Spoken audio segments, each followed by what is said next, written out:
I was doing some sales training with some, young, new, up-and-coming salespeople, and I used an acronym ABC, always be closing, and they hadn't heard of it, and it's been around since forever, and I just thought if that was the case, then I might just open that up a little bit for people today.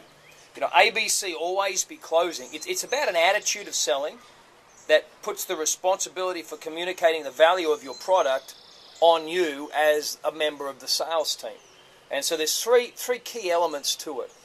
Is number one is help your prospects talk, or help your people talk. If a person is open to buying your product or your service, you'll usually be able to tell way before you get to the close of a sale.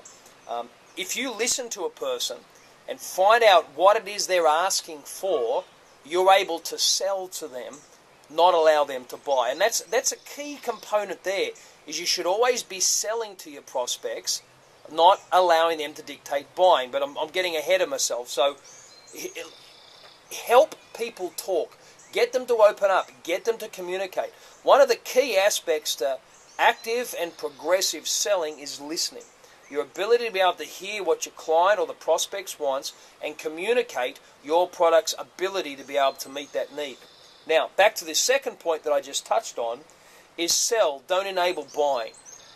Most products are sold, they're not brought. People don't go out looking for your product. You have to sell your product to them. If you have to communicate to them the need and the value of it. You have to communicate to them how your resource, your product, what you're doing is going to help meet and facilitate the fulfillment of a need that they have within their organization, their business life, or their personal life. It's a product like iPod is something that you want to buy. It sells itself. But if it's not a product of that level, then everything else has to be sold. You have to sell a product. You have to be involved in that. And with that, the best lead generating things that you can participate in with are things like seminars, presentations by company executives, or the good old-fashioned networking, getting out there and schmoozing people, because you are the product in a sense. You have to be able to sell and communicate to people the need for your particular resource, the product that you have. So the first one is help your people talk. The second one is sell, don't enable buying. And the third one is find the key influencers, or I like to say the hidden influencers within an organization.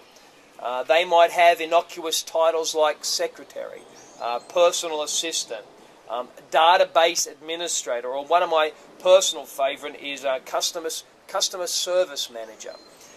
And there's a difference between the decision maker, the key decision maker, and the key influencer. The key influencer is the one that slides across to the decision maker those products or resources that will help them go forward as a company.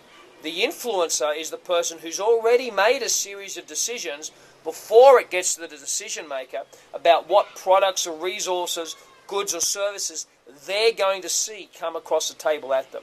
So, 3 things: always be closing, help your prospects or help your people talk.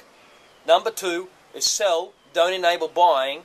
And number 3 is find the hidden influencers or the key influencers. Sell, don't enable buying. And number 3